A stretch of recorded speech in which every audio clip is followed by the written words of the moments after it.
Soft piano notes drift through the quiet night, the kind that makes the city outside feel a little farther away. Ethan Whitmore stood by the floor-to-ceiling window of his Manhattan office, 50 stories above the streets that never slept. Down there were people chasing dreams. Up here he had already caught them all: power, money, respect, everything a man could want, except peace. The glow of the skyline reflected on the glass, framing his face like a stranger's, handsome, successful, but tired. He'd spent his life building an empire of logic and control, yet tonight, even the hum of the city sounded lonely. Sometimes silence is loud when your heart has no one to listen. Tomorrow, a contract would decide his future, not a business deal, but a marriage one born from duty, not love, a name on paper to secure his family's fortune, and maybe to finally quiet the ghost of his father's expectations. But fate has a strange sense of timing, because the woman he's about to marry for responsibility will become the one who teaches him what love really means. And on the night that was meant to seal an arrangement, his heart will learn how to begin. The rain had stopped hours ago, but the glass still carried tiny drops that caught the city lights like scattered stars.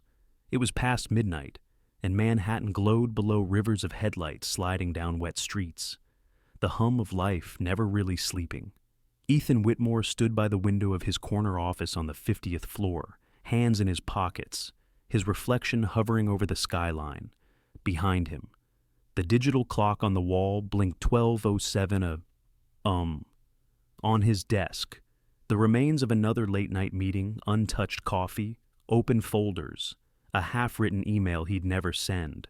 From this height, the city looked orderly, predictable. Down there, people hurried home, holding hands, sharing umbrellas. Up here, there was only glass and silence. He had built this world the empire of Whitmore Innovations. Every inch of it bore his name, his effort, his control. At 35, Ethan had more than most men dared to dream of: a net worth that made headlines, a company that shaped futures, and a reputation so solid it scared his competitors. And yet, the one thing he couldn't seem to buy was peace. He exhaled slowly, fogging the glass. Sometimes, even success sounds hollow when it echoes back at you. His phone buzzed. A reminder: another meeting, another investor dinner. He swiped it away without reading. There was no one left to impress. A faint reflection caught his eye. A family portrait on the wall behind him, his parents on their wedding day, all smiles. And beside them, his grandmother Eleanor, elegant and fierce. She was the true architect of the Whitmore legacy. And lately, she had been calling a lot. "Ethan, you can't keep running from this," she'd said on their last call, her voice sharp as ever. "You've built an empire, but what will you leave behind? A name on a building isn't a family?" He'd brushed it off then, joking that companies don't need children to survive, but he knew she wasn't talking about business. A soft knock interrupted his thoughts. "Come in," he said without turning. Marion, his longtime assistant, stepped in quietly. Her heels barely made a sound on the carpet. She held a folder to her chest, hesitant, like someone bringing a storm warning. "Your grandmother called again," she said softly. "She asked if you've made a decision." Ethan turned, his jaw tightening. Decision about what? Marion gave a small, knowing smile. "You already know," he sighed, moving to his desk, flipping through the folder she placed down. Inside were estate documents, the formal notice of the Whitmore Trust. A clause highlighted in gold ink caught his eye. To retain full authority over Whitmore Innovations, Ethan James Whitmore must be legally married before his 36th birthday. The words sat on the page like a verdict. He'd read them a dozen times, but each time they stung a little more. It wasn't about love. It was about control, about tradition, image, legacy. His grandmother believed no empire was safe without an heir, and he wasn't sure he even believed in marriage anymore. "Tell her I'm considering," he murmured. Marion hesitated. "You've been considering for 6 months." He looked up, his gaze distant. "And what difference would it make if I consider 6 more?" She didn't answer. Instead, she placed a small envelope on the desk. She asked me to give you this personally. When she left, the room fell silent again. Ethan sat down, running a thumb across the seal before tearing it open. Inside was a single sheet of paper in his grandmother's elegant handwriting. My dear boy, there comes a time when solitude stops being strength and becomes an excuse. You've mastered everything except the art of being human. Meet me tomorrow at the estate. It's time we talk about your future and the kind of woman who can stand beside you, not behind you. He folded the letter, pressing it between his palms. The city below blurred. He wasn't angry, just tired. For years, he'd convinced himself that distance was protection, that love made men weak, distracted. He'd seen what losing it had done to his father, the silence, the despair, the long nights with a bottle instead of a family. Ethan had promised himself he'd never need anyone that much, and yet, lately, the silence in his penthouse felt heavier than success could fill. He thought of the empty dinner table, the untouched second cup of coffee each morning. He'd stopped setting out 2 cups years ago, but somehow, the absence still lingered. He walked back to the window, the city stretching endlessly below. From this height, everything looked small, even loneliness. But when you're the one living it, it's vast. The hum of the building's air system filled the quiet. Ethan closed his eyes. The sound reminded him of waves, of summers long ago, before money became the measure of worth.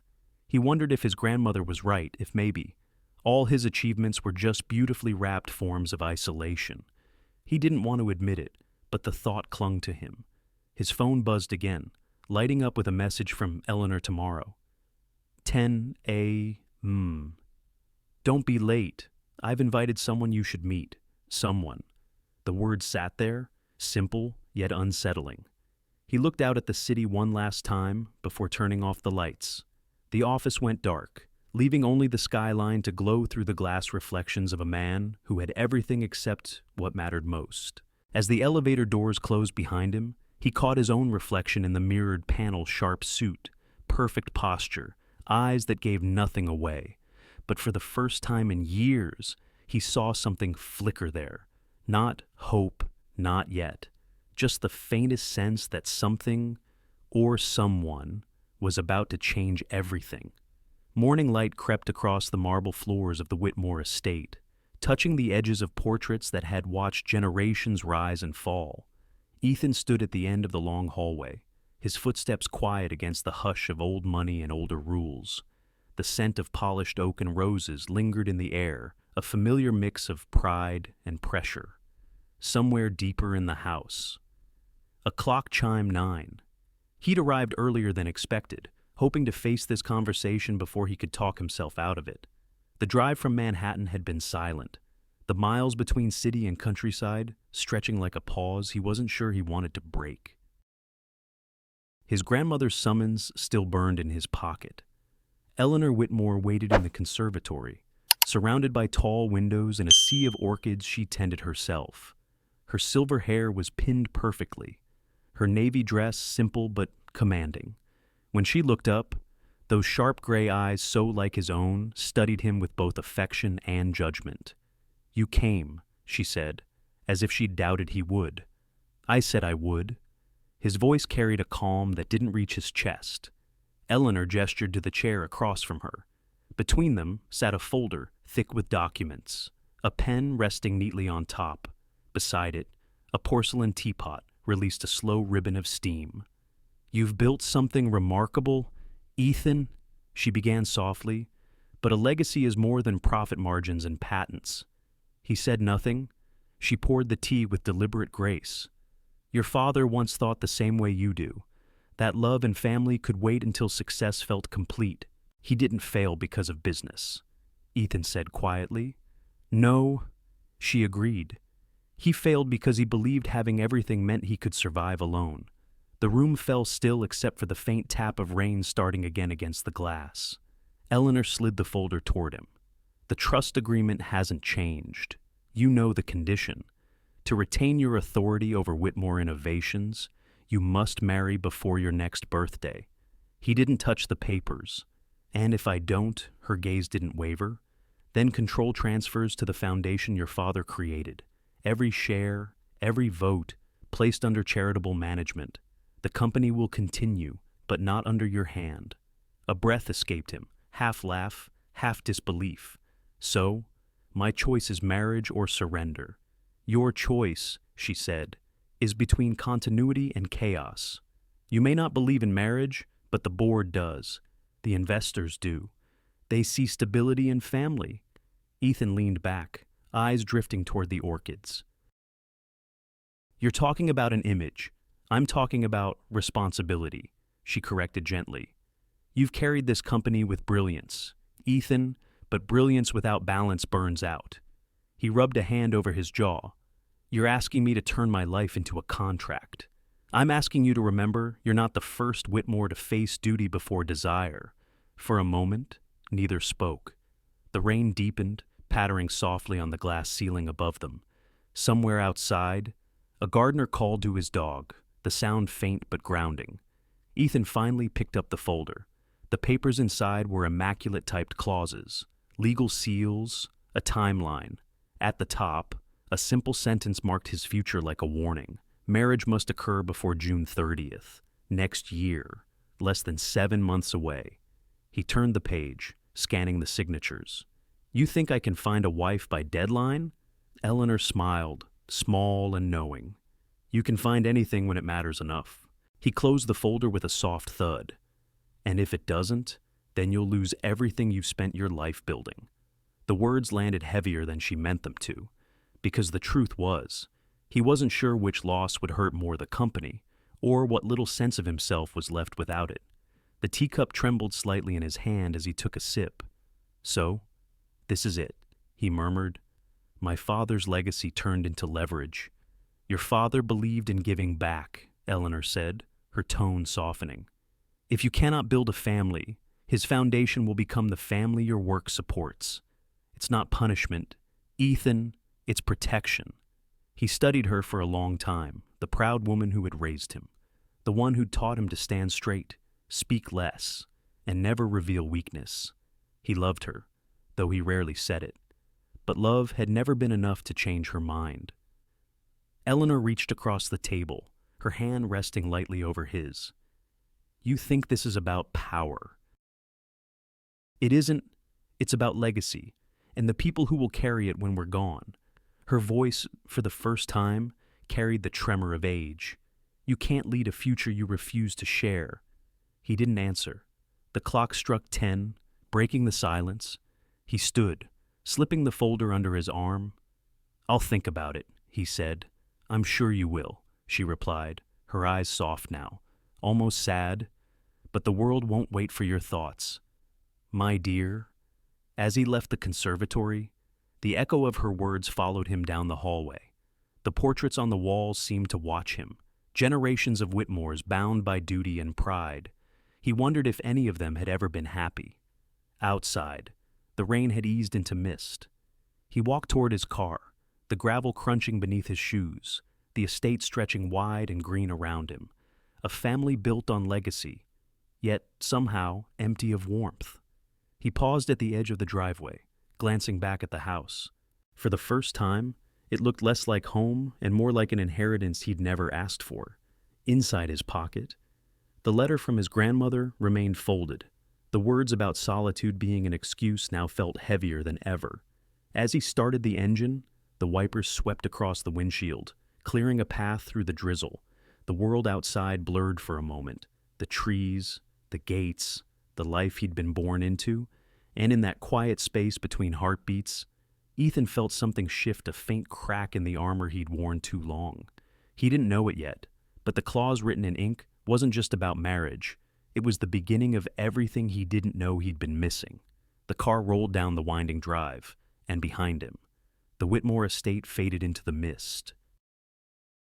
The afternoon light spilled through the tall windows of the Whitmore estate, soft but merciless, revealing every detail: the polished silver frames, the heavy drapes, the stillness that filled rooms built more for legacy than comfort. Ethan stood at the entrance to the drawing room, his hands loosely clasped behind his back. The faint scent of jasmine floated in the air, and beneath it, a trace of something colder anticipation. Eleanor Whitmore sat at the far end of the room in a deep blue dress that shimmered faintly under the chandelier. 80 years old, yet she carried herself with a poise that made age seem like another form of armor. She was reading through a document when she sensed him, her voice calm and precise. "You're early? That's rare." Ethan stepped closer, his shoes silent against the carpet. "You said it was important." "It is," she replied, closing the folder. "Sit down." He obeyed, though the air between them felt weighted, like the quiet before a verdict. On the low table lay a leather binder, thick and neatly organized. He noticed the initials stamped in gold, R. Hale and Associates. That name rang familiar. Richard Hale, family lawyer, longtime friend, professional keeper of the Whitmore secrets. Eleanor adjusted her glasses, her eyes as sharp as ever. "Richard will join us shortly. He's been preparing something I think you'll find enlightening." Ethan leaned back slightly, exhaling through his nose. "If this is another speech about marriage, it's not a speech," she interrupted gently but firmly. "It's a conversation. You may be running a multi-billion-dollar company, Ethan, but you're still my grandson, and I will not watch you turn into your father." The words struck deeper than she probably intended. He looked down, studying the faint scratches on the table's surface. "You think marrying someone will fix that?" "No," she said softly, "but it might remind you that life isn't meant to be lived in isolation." Silence followed, thick as the velvet drapes. Then, the sound of footsteps approached, steady, measured. Richard Hale entered, his gray suit immaculate, his silver tie pin glinting under the light. He greeted Eleanor with a respectful nod, then turned to Ethan. "Mr. Whitmore." "Richard." The lawyer placed another folder on the table, this one thinner but heavier in implication. "As requested, Mrs. Whitmore. I've assembled a list of potential candidates." Ethan frowned, unsure he'd heard correctly. "Candidates." Eleanor nodded once, her eyes unwavering. "Suitable partners, women of good standing, reputation, and discretion. Each comes from a family whose values align with ours." He let out a small, humorless laugh. "You make it sound like a merger. That's exactly what it is," she replied evenly. "A marriage of values, not chaos. Love can grow from respect, but respect rarely grows from impulse." Richard slid the folder toward him. Ethan stared at it, but didn't open it. The air felt suddenly too still, too scripted. "I don't need help choosing who to marry," he said quietly. Eleanor's gaze softened, but her voice remained steady. "Ethan, this isn't about choosing who you want. It's about choosing who can stand beside you. The world sees power, but I see a man tired of carrying it alone." He said nothing. The truth of it burned, uninvited. Richard cleared his throat softly. "Breaking the moment. Each candidate has been vetted carefully. Backgrounds, education, family connections. Some are from the business world, others from philanthropy. Discretion is essential." Ethan finally reached for the folder. Inside, photographs, profiles typed neatly: education, career, social affiliations, each face perfectly composed, smiling the way people do when they know they are being watched. He flipped through them slowly. A corporate lawyer from Boston, a museum curator from Chicago, a CEO's daughter with degrees and diamond eyes. Every page read the same: flawless, efficient, safe. "They're all impressive," he murmured, "but they don't feel real." Eleanor's hand rested lightly on the arm of her chair. "Real, my dear, is built over time. You've spent your life building perfection in business. Do not expect imperfection to hand you peace." He looked up, meeting her gaze. "And what if I don't want to be chosen like a line item in a portfolio?" "Then you'll lose more than a company," she said softly. "You'll lose your chance to build something that lasts beyond your name." The words hung in the air, quiet but firm. For a long moment, neither moved. The tick of the grandfather clock filled the silence. each second reminding him the time, like inheritance, was running thin. Richard gathered his papers, preparing to leave. If you'd like, I can arrange brief meetings with those you find suitable. Ethan closed the folder. Not yet. Of course. Richard nodded to Eleanor and quietly left the room, his footsteps fading down the hallway. Eleanor watched her grandson, her expression unreadable. "You think I'm cruel," she said at last. "But I've seen what happens when a Whitmore follows only his heart. Your father did that. He loved deeply, recklessly. And when it ended, he lost himself and nearly lost this family's name with him." Ethan's throat tightened. "So, you'd rather I never risk it? I'd rather you risk it wisely." She stood, her movement slow but steady, and crossed to the window. The late afternoon sun caught the edges of her hair, turning it silver white. "Love is not a luxury for people like us. Ethan, it's a duty to care, to protect, to pass on what was built before us. Hon han kong chla tasiem ksuk," she said softly, her accent touching the Vietnamese phrase she'd once learned from his grandmother's caretaker years ago. "It is responsibility." Her words sank deep into the stillness. Ethan rose too, hands in his pockets, eyes on the sprawling garden outside. "You built this family from the ground up, but sometimes I wonder if you ever had the chance to be happy." Eleanor turned, her eyes glistening just a little. "Happiness is a moment. Ethan, legacy is a lifetime." The quiet stretched again, softer this time. He nodded slowly, understanding her more than he wanted to admit. As he left the room, the folder under his arm, the sun dipped behind the trees, casting long shadows across the marble floor.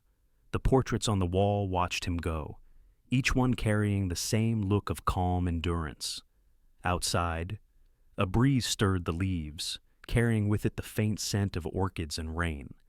Ethan walked toward his car, the folder pressing lightly against his side, a silent weight. A choice he hadn't made yet.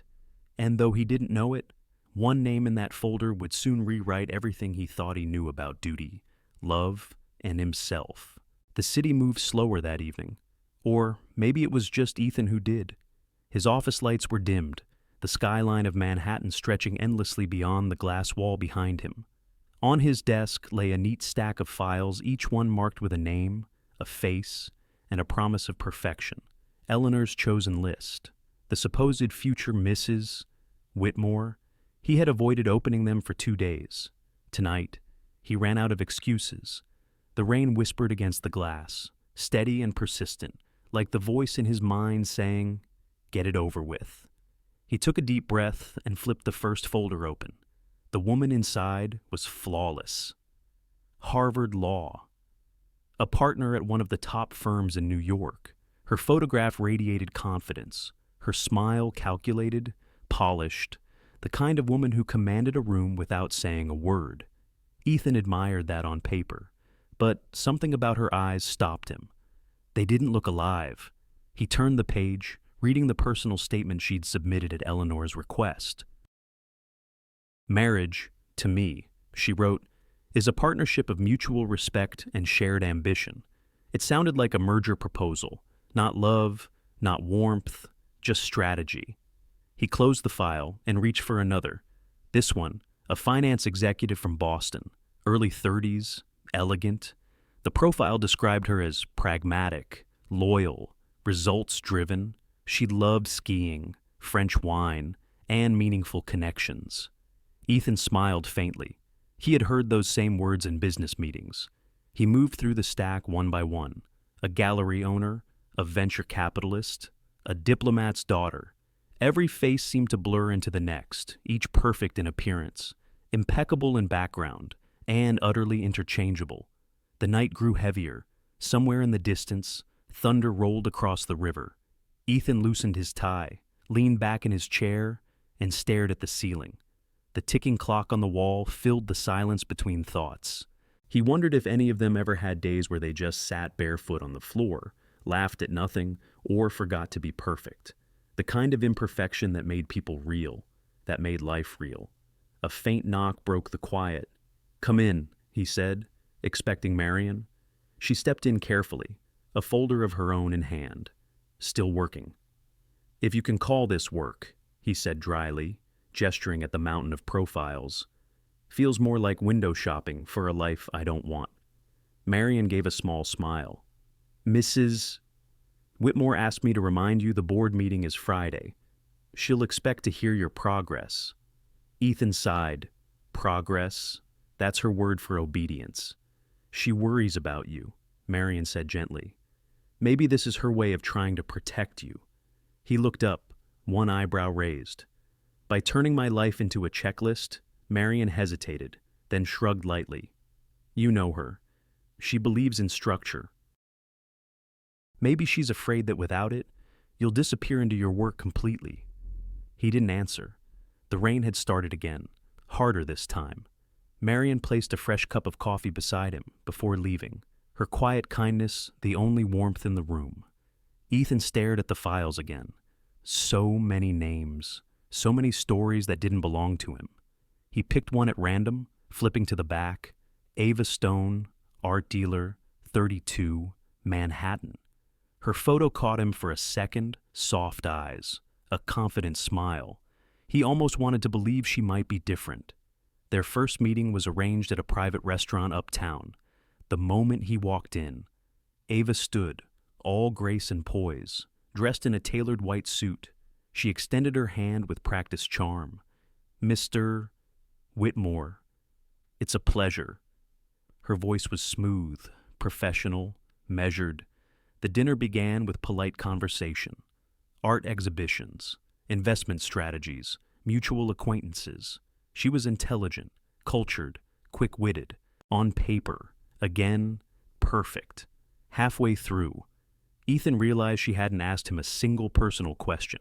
She didn't seem curious about who he was, only what he represented. When she spoke, her words carried that same rhythm of someone always aware of being watched. By dessert, he knew.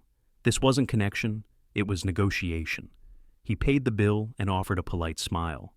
"It was nice meeting you." Ava, her reply was instant. "Likewise. I look forward to our next conversation." But there wouldn't be one. Outside, the rain had eased. He walked along the street alone, the city lights blurring against the wet pavement. His reflection followed him in the glass of every storefront sharp suit, expensive watch, an expression that said nothing. He reached the corner and stopped, letting the night air fill his lungs.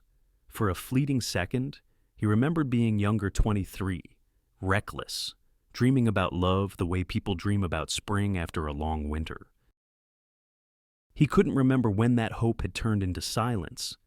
When he returned home, he tossed the files onto the coffee table. The sound echoed in the quiet room. His penthouse was immaculate, every detail curated by someone else's taste. It looked like success. It felt like exile. He poured himself a glass of bourbon, the amber liquid catching the city's reflection. Perfection, he whispered to no one, is the loneliest thing in the world. For a while, he just stood there, watching the lights shimmer across the glass. The rain outside softened to a whisper again, like the city sighing in its sleep. He turned off the lamp, letting the room fall into half shadow. The unopened folders still lay scattered, faces frozen in glossy smiles.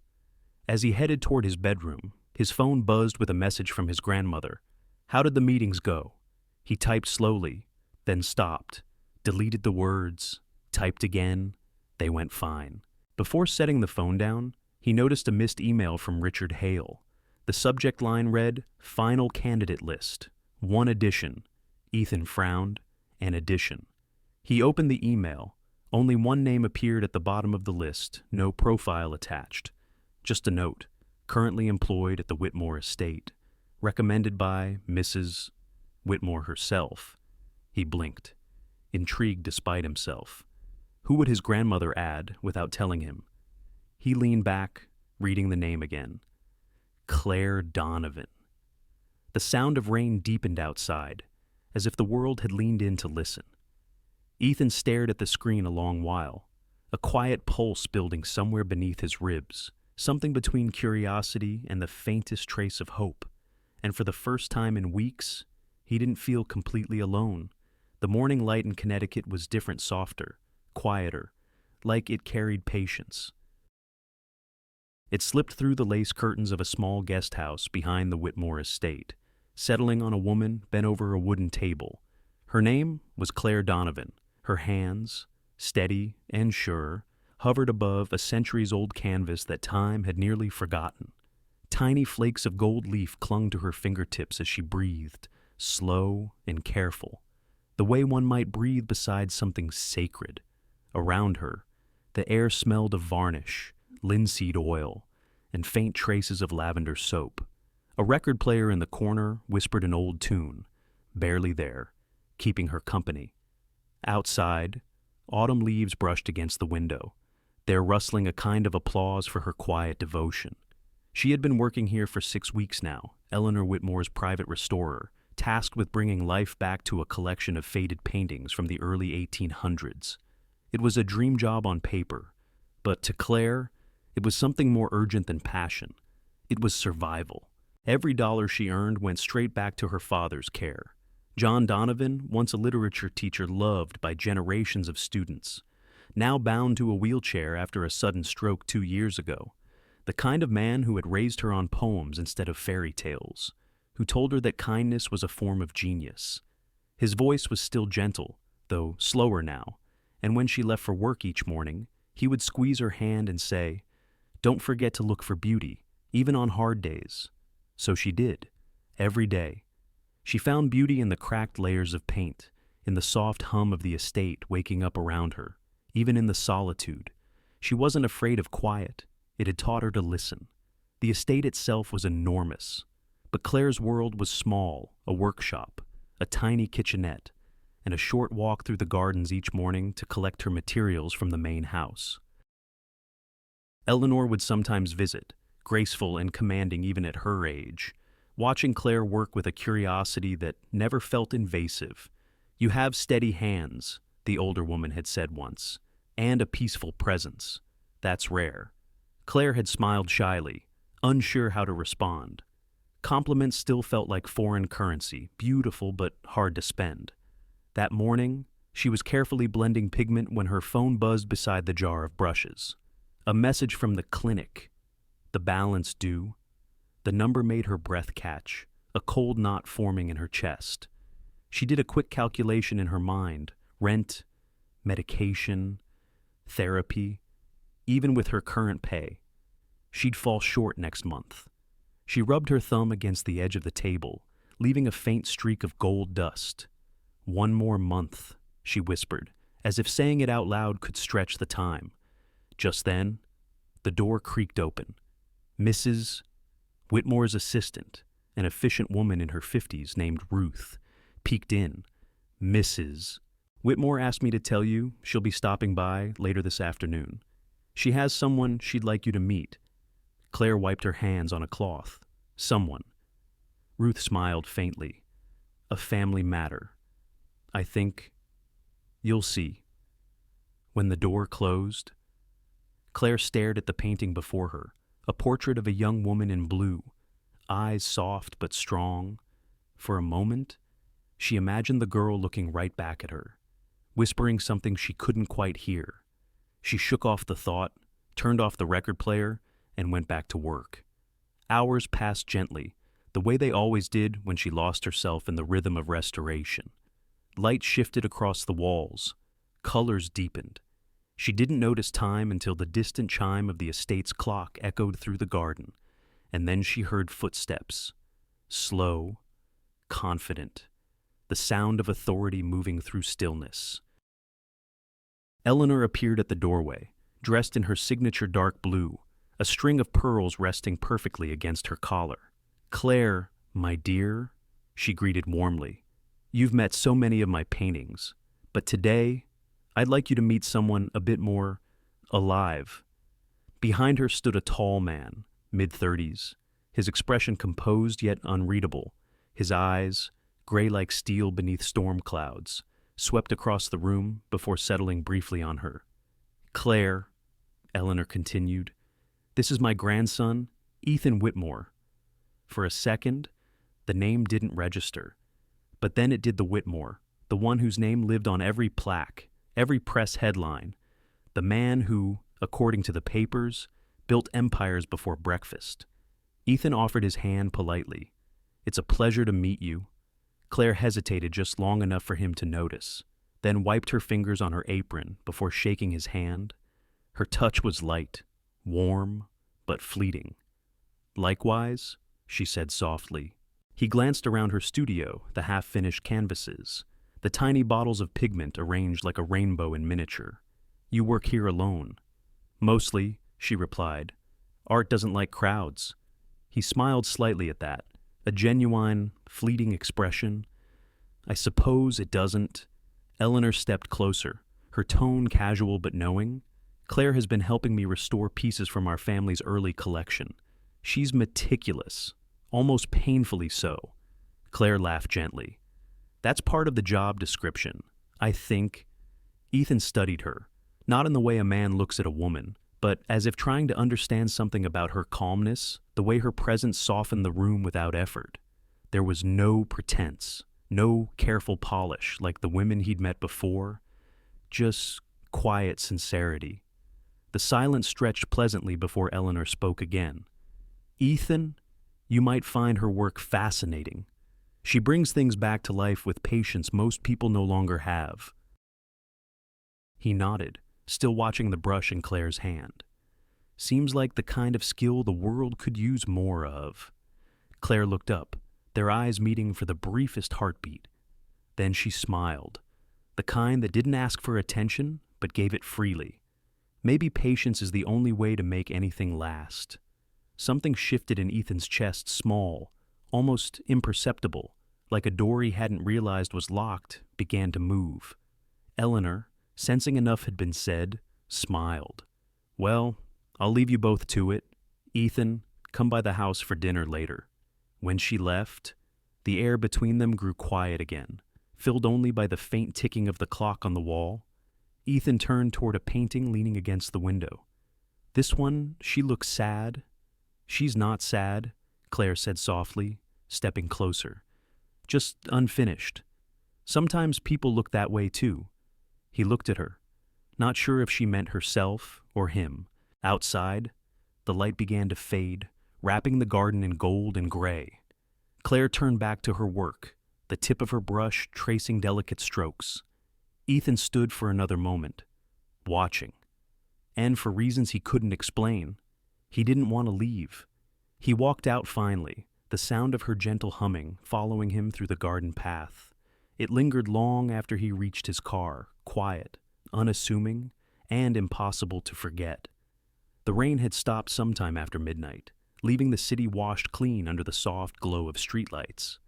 Ethan sat at his desk, sleeves rolled up, his tie abandoned on the arm of the chair.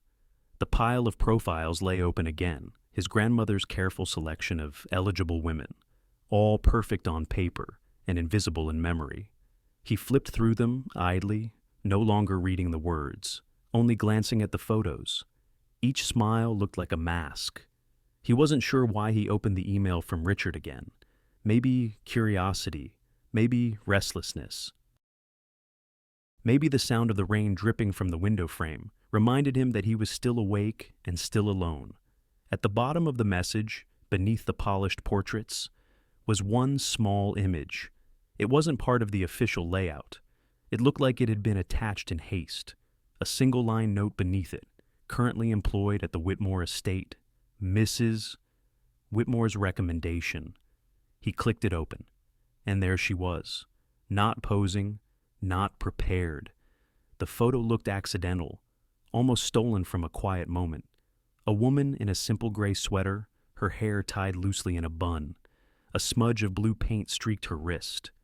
Her smile wasn't perfect, it was real, lopsided, soft at the corners, as if she hadn't planned to smile but did anyway. Behind her, sunlight spilled across a table scattered with brushes and tiny glass jars of color. Ethan leaned back slowly. For the first time in weeks, he didn't scroll on. Something about her expression held him still. There was a kind of quietness in her, but not emptiness, more like calm, a still lake that didn't need attention to be beautiful. He zoomed in slightly, his eyes tracing the curve of her cheek, the faint shadow beneath her collarbone. There was paint on her sleeve, too, a pale streak like she'd brushed her arm against the canvas without caring. Every other photo on that list had screamed control. This one breathed. He didn't realize he'd been holding his breath until he exhaled, long and slow. Who was she? Really? A restorer? A painter? Why was his grandmother including her name among CEOs and heiresses? He reached for his phone, typing Richard's number before he could talk himself out of it. "Richard Hale," came the lawyer's calm voice, half asleep but instantly alert when he heard Ethan's tone. That last name. Ethan said, "Claire Donovan. Who is she?" There was a pause, papers shuffling in the background. Yes. Mrs. Whitmore insisted I include her. She works at the estate art restoration. I believe very private, no social presence. Background check came back clean. Clean. Ethan repeated, a faint edge in his voice. She's not part of any business family. Then, no, Richard said simply. She's ordinary. Mr. Whitmore. But Mrs. Whitmore spoke highly of her. Said she might surprise you. Ethan rubbed the bridge of his nose, trying to understand. His grandmother didn't do sentiment. Every move she made had intent behind it. After the call ended, he stared at the photo again. The woman in the frame didn't look like someone with an agenda. She looked like someone who'd forgotten the world outside her work existed. Someone who found peace in silence. He envied that. He printed the photo, not even sure why, and placed it beside the other folders, under the desk lamp. Her smile caught the light differently, less like a reflection, more like warmth. Outside, the storm had returned, soft rain tapping against the glass in an uneven rhythm. He sat there listening, the photo still in his hand. For a moment, he imagined her voice, what it might sound like. Probably quiet, gentle, maybe a little uncertain at first, the kind of voice that could soften a room. He laughed at himself then, shaking his head. "You're getting sentimental," he muttered, over a photograph. But the thought lingered anyway. The next morning, he found himself unable to focus. His meetings blurred together numbers, charts, projections. At one point, his assistant asked a question, and he realized he hadn't heard a word she'd said. He closed his laptop by noon, surprising everyone. "Cancel the rest of the day," he said. Sir Marion looked startled. "I'll be working remotely." When he got into his car, he didn't have a plan. He told himself he just needed air, space, maybe a drive to clear his mind. But the steering wheel seemed to turn on its own, guiding him north, toward Connecticut, toward the estate. The road unwound slowly, the scenery changing from glass towers to rolling hills and red gold trees. By the time the iron gates appeared ahead, the afternoon sun had slipped behind a veil of clouds. He parked by the main house, but something drew his attention to the back garden. A small trail led toward the guest house Eleanor's workshop area, if he remembered right. And then he saw her. Through the open window of a small studio, she was standing at an easel, hair tied loosely again, the same gray sweater draped over her shoulders. Her fingers moved with deliberate care, mixing shades of gold and pale blue. The late light touched her face, making her seem almost part of the painting she worked on. Ethan didn't move. He just stood there, half hidden behind the gate, watching. He told himself it wasn't intrusion, it was curiosity. But the truth was, he couldn't bring himself to interrupt. There was a stillness about her, a kind of grace that didn't demand to be seen. She dipped her brush in pigment, then leaned close to the canvas. Her lips parted slightly in concentration. For a long moment, the world seemed to quiet itself. Even the breeze softened. Then she laughed quietly, a soft, unguarded sound. Maybe it's something she'd done wrong with the paint. It was the kind of laugh that made the air feel lighter, and without realizing it, Ethan smiled too. He stepped back, heart steady, but aware of its own rhythm. He didn't speak to her that day. He didn't even let her see him. But as he drove away, The image of her lingered behind his eyes, the warmth of her expression, the honesty in her presence. In a world full of perfect illusions, she looked human. And for the first time in a long while, that felt like everything. That night, before he went to bed, he placed her photograph on the corner of his desk. Not framed, not hidden, just there. The city lights shimmered through the window, flickering across her smile. He didn't know her story yet, but something deep inside him whispered that he was about to. The morning after he'd seen her, Ethan couldn't shake the image from his mind. The gray sweater, the paint on her fingers, that quiet smile, none of it fit into the world he knew. It had unsettled him in the gentlest way possible, like a note of music that lingered long after the song had ended. By noon, he'd given up pretending to work. The numbers on his screen blurred together.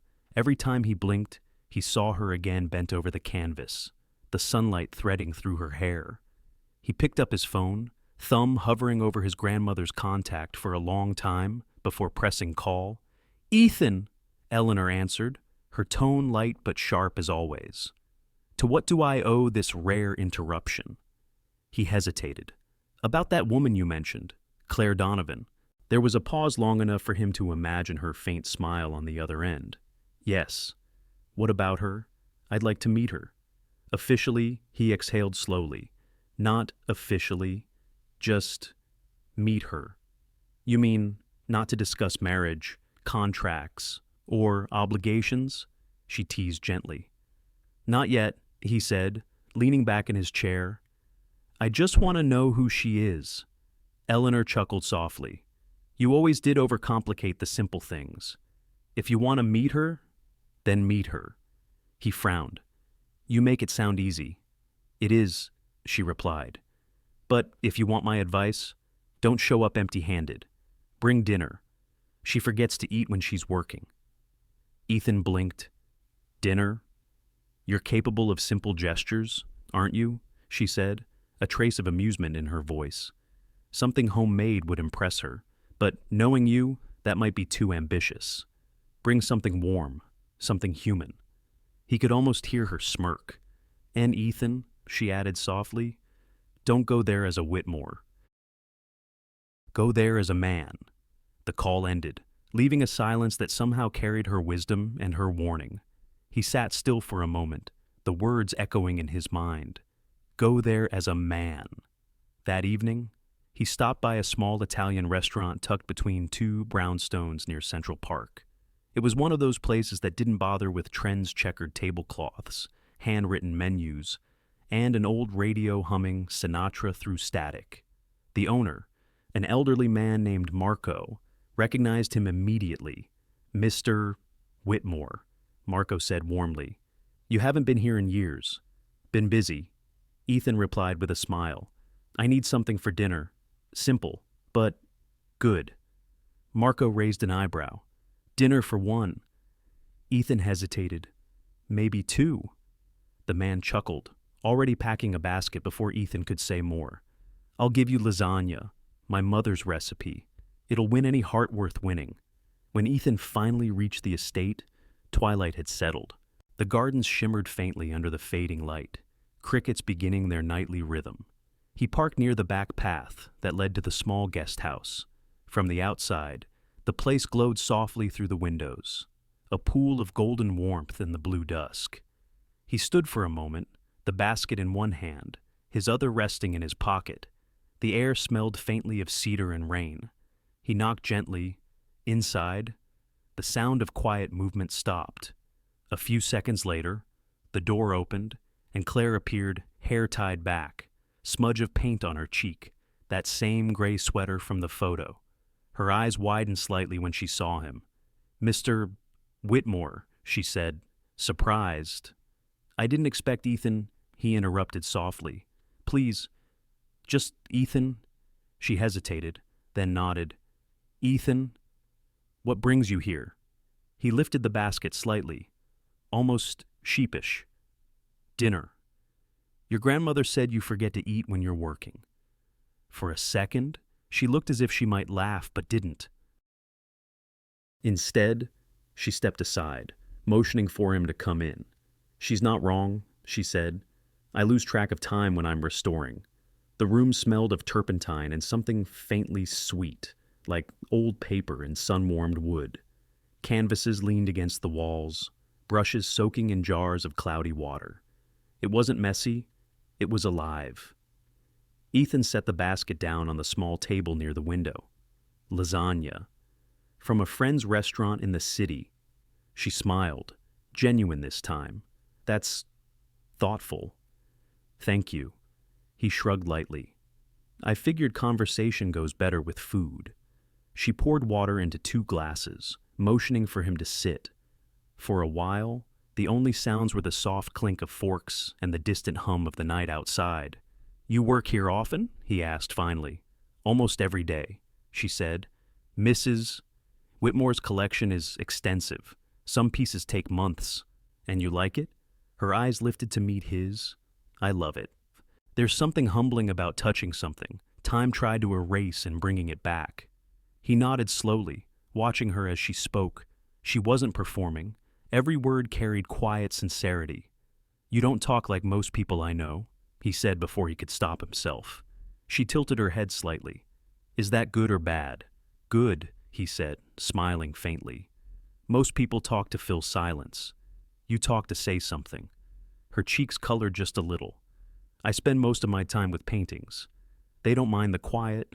That made him laugh soft, unexpected. "Maybe I should try that." She looked at him, curious. "You don't seem like someone who gets much quiet." "No," he admitted. "I suppose I've been surrounded by noise so long I stopped noticing."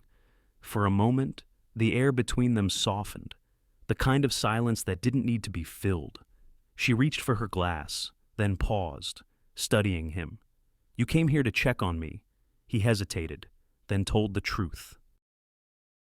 "I came because I wanted to see you." She blinked, the faintest surprise crossing her face. "Not as part of any agreement," he added. "I just wanted to know who you are, beyond the lines of a file. You seemed—" He searched for the right word. "Real." She didn't look away, but her voice was quiet. "People usually don't notice real until it's convenient." He smiled sadly. "Maybe I'm learning." The clock on the shelf ticked softly. Outside, the wind brushed the window pane. They finished dinner slowly, talking about simple things, art, books, places they both wanted to visit but never had time to. With every minute, the space between them seemed to shrink, not physically, but in something deeper, unspoken. When he finally stood to leave, Claire walked him to the door. The air outside was cool, carrying the scent of pine and rain. "Thank you for dinner," she said, folding her arms loosely. "Thank you for the company," he replied. She smiled then, that same unpolished, genuine smile from the photo. "You should visit the workshop tomorrow. There's a piece you might like, a portrait that's almost finished." "I'd like that," he said. As he walked back toward his car, he glanced once over his shoulder. Through the window, she was back at her table, brush in hand, her face lit by the small lamp beside her. Ethan stood there for a moment, hands in his pockets, the cool night pressing around him. Something about the way her light glowed against the dark felt like a small promise. Quiet, unassuming, but real. And for the first time in a long while, he didn't want to be anywhere else. The night air in Connecticut carried the scent of rain and cedar, cool and quiet after sundown. Ethan followed the narrow path behind the main house, his shoes brushing against fallen leaves that glowed faintly under the porch light. The small wooden cabin sat at the edge of the garden, half hidden by climbing ivy. Through the window, a soft yellow light spilled across the grass, and faint music, something slow and wordless, drifted into the night. He hesitated before knocking. The sound inside was steady, a brush tapping gently against canvas, the faint scrape of a stool on the wooden floor. When he finally raised his hand, the knock was light, more a question than a demand. "Come in," a voice called, warm but distracted. He stepped inside. The room smelled of linseed oil and varnish, layered with something gentler lavender, maybe or soap. Shelves lined the walls, crowded with glass jars of pigment, brushes of every size, and small canvases in various stages of revival. In the middle of it all, under the golden lamp, sat Claire. She was bent over a painting spread flat on the table, her brow furrowed in concentration. A strand of hair had fallen loose from her bun, and there was a faint smudge of color on her cheek. She didn't notice him right away. He took a moment just to watch the ease of her movements, the way her breath seemed to match the rhythm of her brush. She wasn't performing for anyone. She was simply there. Finally, she looked up. Ethan. Her tone carried no surprise, only calm acknowledgement, as though she had been expecting him all along. "I hope I'm not interrupting," he said quietly. "You're fine," she replied, setting her brush aside. "I was almost done with this layer anyway." He glanced at the painting. It was an old portrait cracked with age, colors faded into sepia tones. Yet beneath her careful hand, parts of it were coming alive again. The woman in the painting had soft eyes, halfway between sorrow and peace. "She looks familiar," he murmured. "She should," Claire said. "She was your great-grandmother, Mrs. Whitmore told me she was one of the first pieces she ever bought back to restore. Said she wanted her family to remember where they came from." Ethan stepped closer, tracing the image without touching it. "She looks kind. She must have been," Claire said softly. "You can tell by the way her painter saw her." He smiled at that. "I've never heard anyone talk about people like that." Claire tilted her head, returning to her work. Paintings hold more truth than most conversations. They don't pretend, they just endure. For a while, the only sound was the faint whisper of her brush and the music humming in the background. Ethan found himself drawn to it, the silence between words, the comfort of watching someone who didn't need to fill the air to feel present. He set the basket on the small counter. "I brought food again. Lasagna, same as last time, and coffee." Claire looked up, her eyes lighting with quiet gratitude. "You didn't have to." "I know," he said. "But my grandmother told me you'd forget to eat." She laughed, soft and low. "She's not wrong." They sat side by side at the small table. The cabin light flickered gently against the window panes, and outside, the wind whispered through the trees. For a while, their conversation danced around simple things: art, music, the strange calm of late hours. But, eventually, something deeper slipped through. Ethan's gaze lingered on her hands. "You've been working here long." "Since spring," she said, sipping her coffee. "Mrs. Whitmore hired me after a restoration in Boston. It's quiet work, but that's what I like about it." And before that, Claire hesitated, then smiled faintly. "Before that, I was home. My father had a stroke 2 years ago. I take care of him now." He looked at her carefully. "That must be hard." "It is," she admitted. "But he taught me everything about patience and grace. I think I'm just returning the favor." Her words hung in the air for a moment, soft but steady. Ethan felt something shift inside him. For so long, his world had been made of urgency deadlines, mergers, meetings that bled into night. Listening to her felt like exhaling after years of holding his breath. He leaned forward slightly. "You talk about it like it's easy." She smiled, shaking her head. "It's not. But when you love someone, hard doesn't mean unbearable. It just means you keep choosing them. Every day." He nodded slowly, eyes on the table. "That's not something I've been very good at." Claire studied him for a moment, sensing the weight behind the words. "Then maybe you've just been choosing the wrong things." He looked up, and for a second, their eyes met steady, searching. The air between them changed, a quiet awareness neither of them wanted to break. Outside, a gust of wind brushed against the windows, scattering the sound of rain beginning again. Claire turned slightly toward the painting, her voice gentle. "You know, restoration is really about trust. You don't force old paint to behave. You coax it. You let time show you what's underneath. Sometimes it's ugly, Sometimes it's beautiful, but either way, you see the truth. Ethan's gaze softened. You sound like my grandmother. She laughed lightly. She said the same thing when she hired me. He smiled, leaning back in his chair. That's not a bad comparison.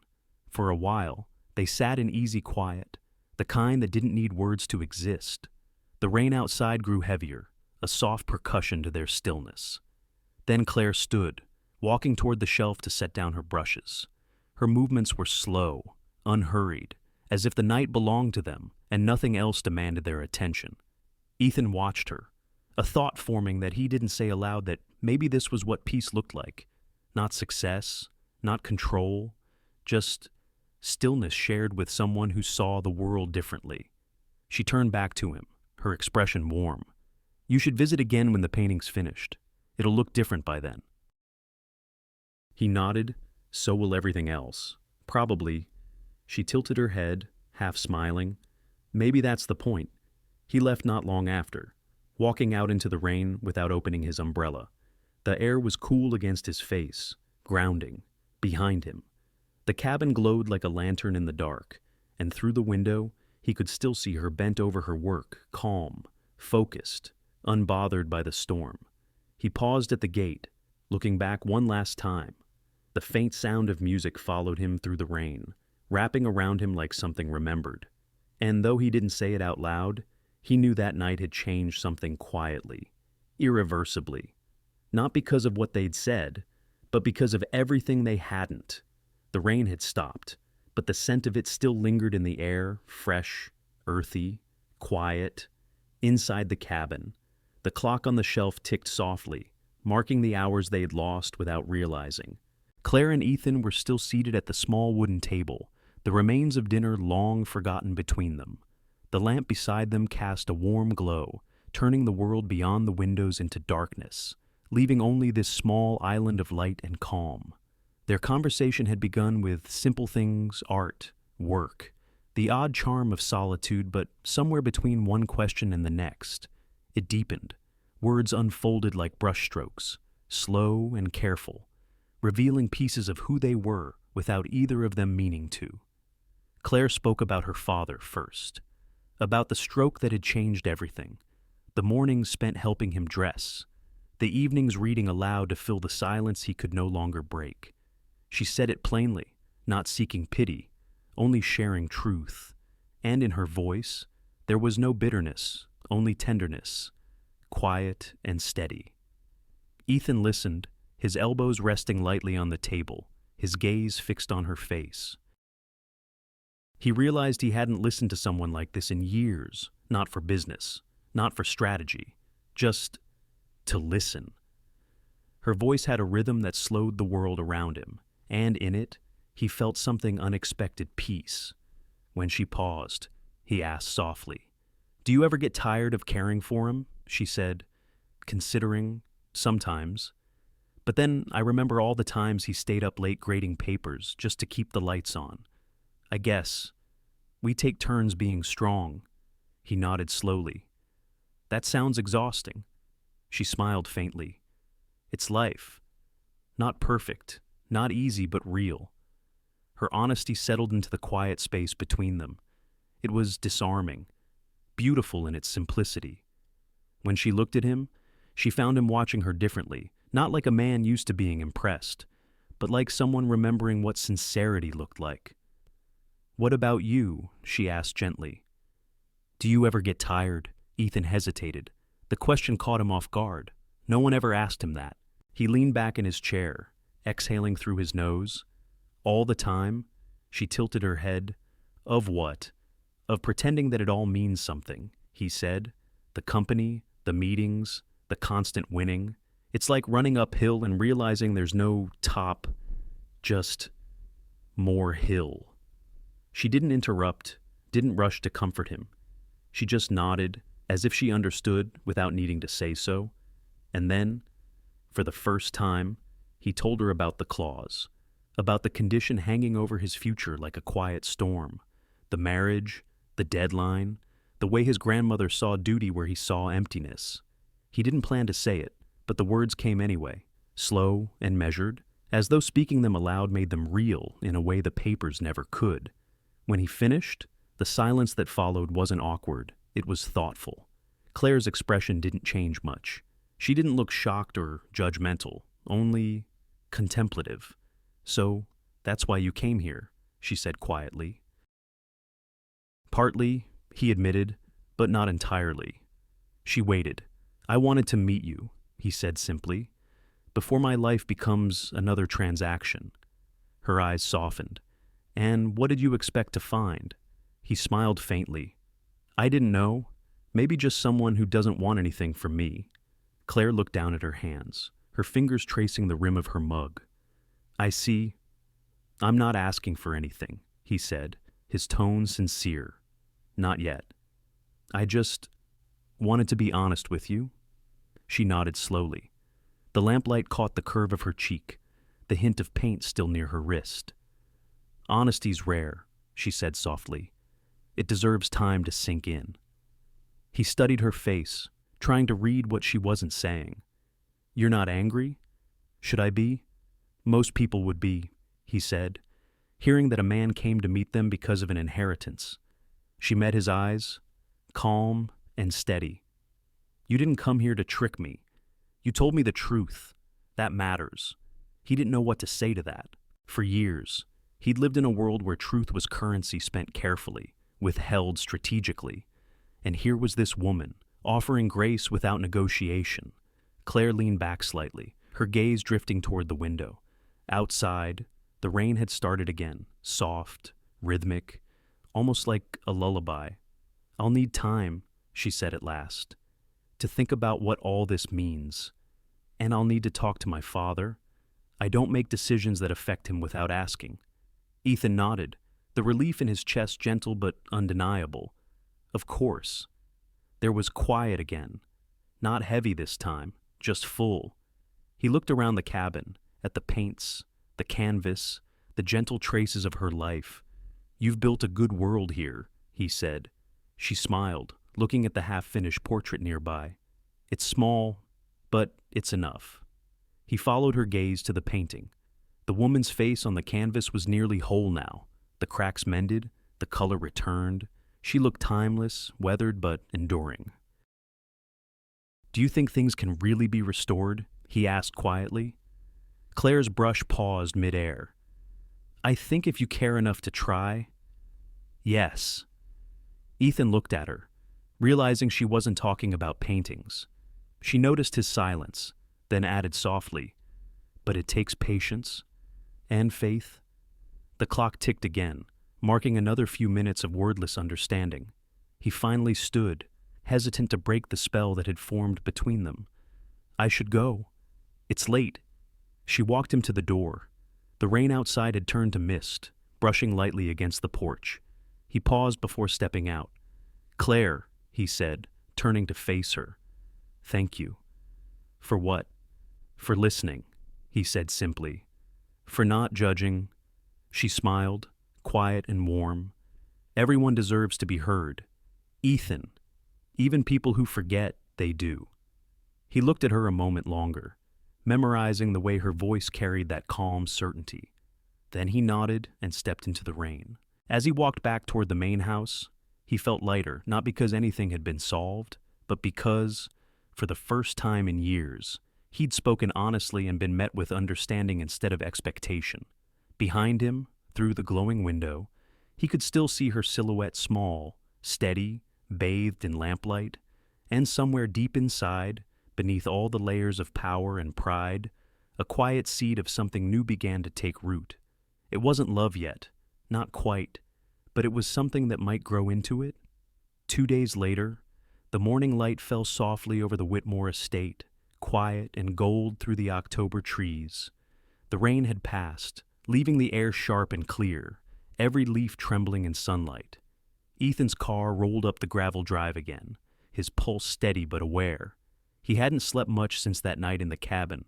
Her words, her calm, her kindness. They had lingered like a melody that refused to fade. He'd told himself not to expect anything. Not an answer, not forgiveness, not a decision, But when his phone rang that morning and he saw her name, something inside him steadied. "Could you come by this afternoon?" she'd written. "I'd like to talk." Now, standing at the small wooden door again. He hesitated for just a breath before knocking. The sound was familiar this time. So was the faint hum of music inside.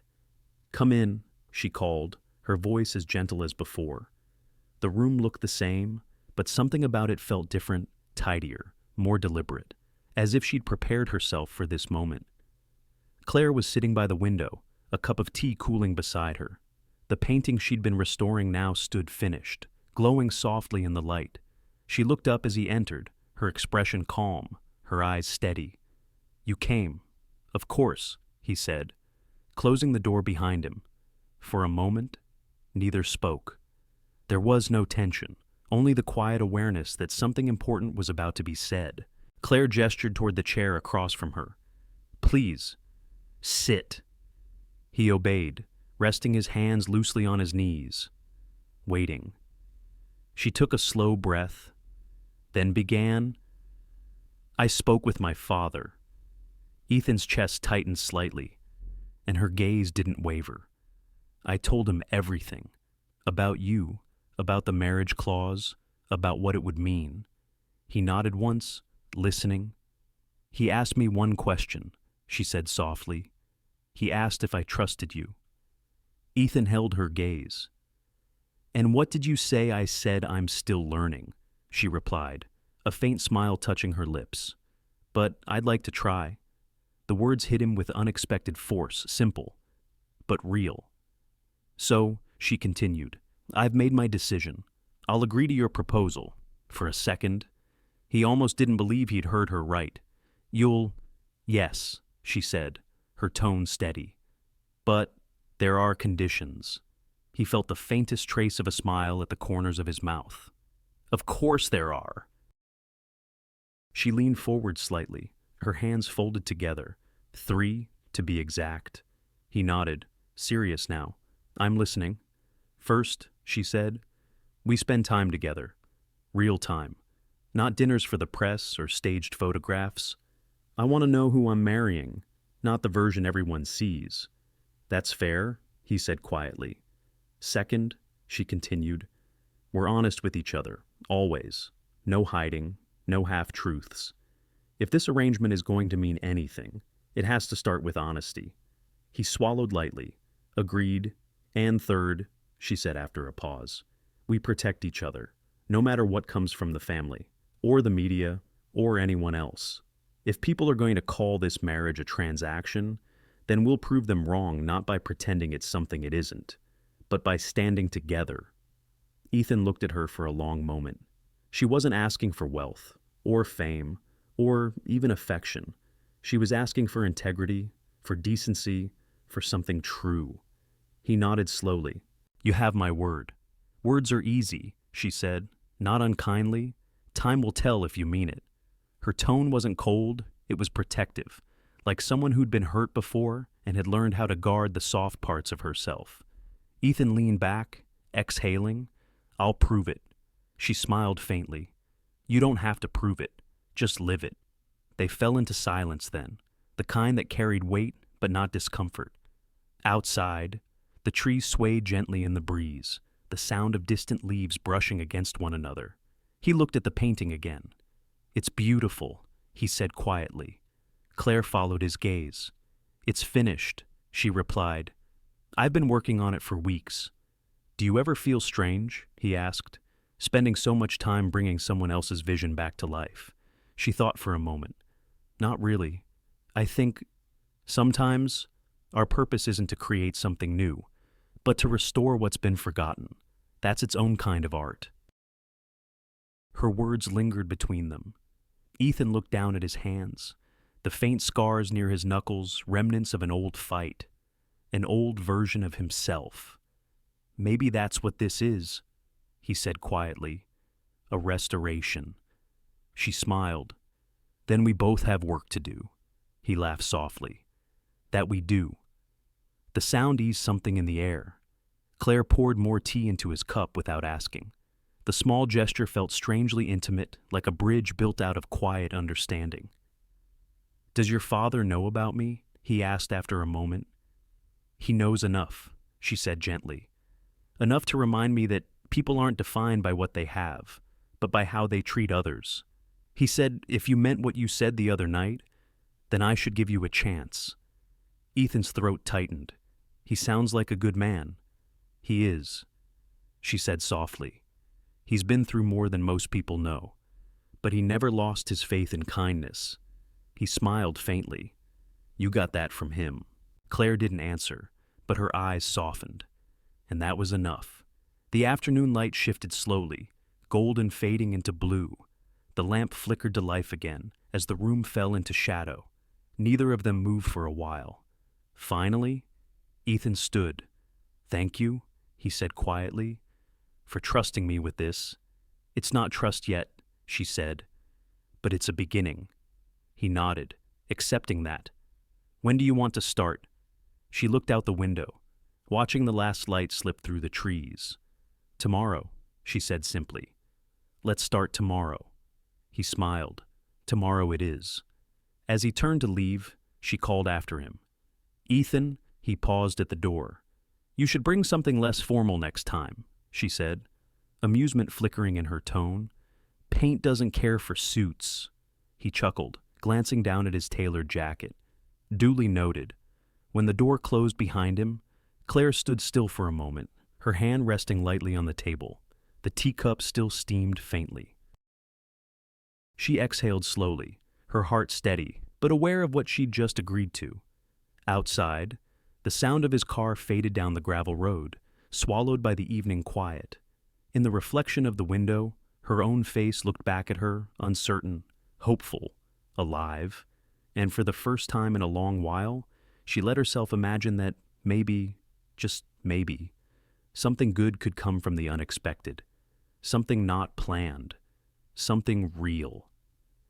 It was one of those evenings that arrived quietly, when the sky turned soft blue before fading into amber, and the world seemed to hold its breath between day and night.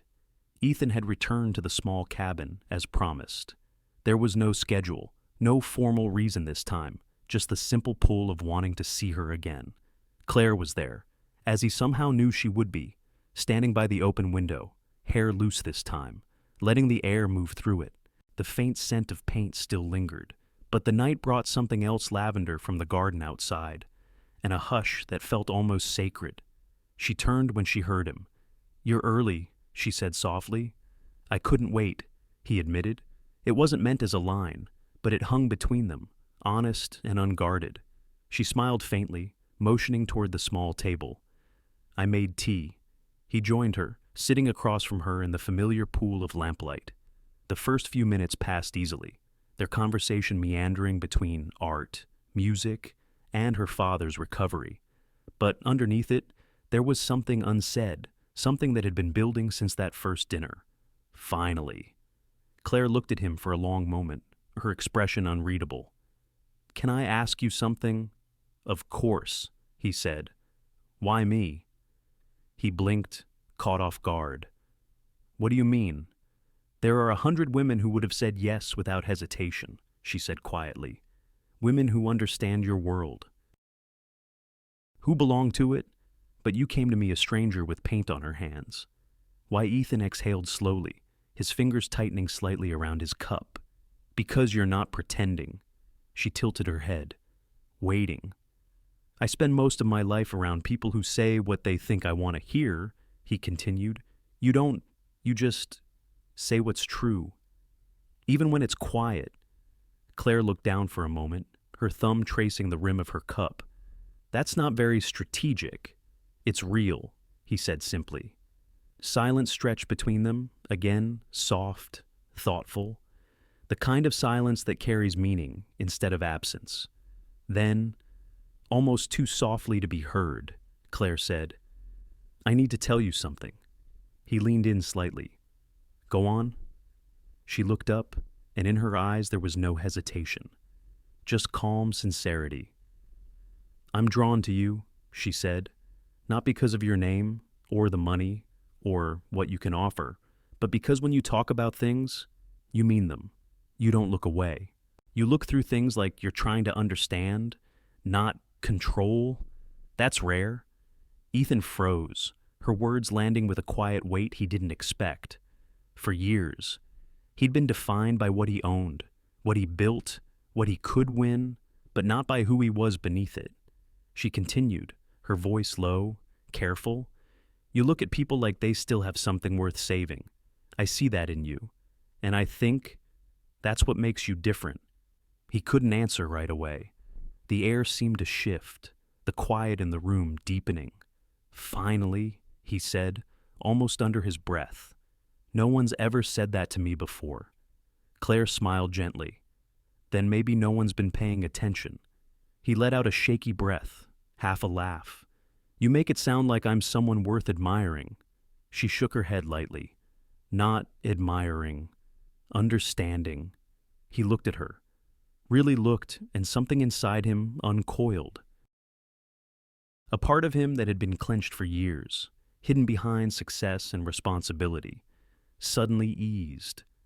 Claire, he said quietly, you make me want to be better than I've been. Her gaze softened. You already are. No, he said, shaking his head. I've spent years chasing what I thought mattered, and then I met you, and suddenly, I can't stop wondering what I've missed all this time. She didn't speak. She didn't need to. He went on, slower now. You remind me that there's more to life than the next meeting or headline. That maybe, somewhere in all this, I've been searching for something I didn't even know I'd lost. The lamp flickered slightly, its light dancing across her face. She looked at him with a kind of quiet understanding that made him ache. I don't know what this is yet, she said softly, but whatever it is, it feels honest. He nodded. It does. For a moment, they just sat there, two people surrounded by silence and unspoken things. Outside, the world seemed far away. Claire reached out without thinking, her fingers brushing lightly against his hand. It wasn't a deliberate gesture, more like an instinct.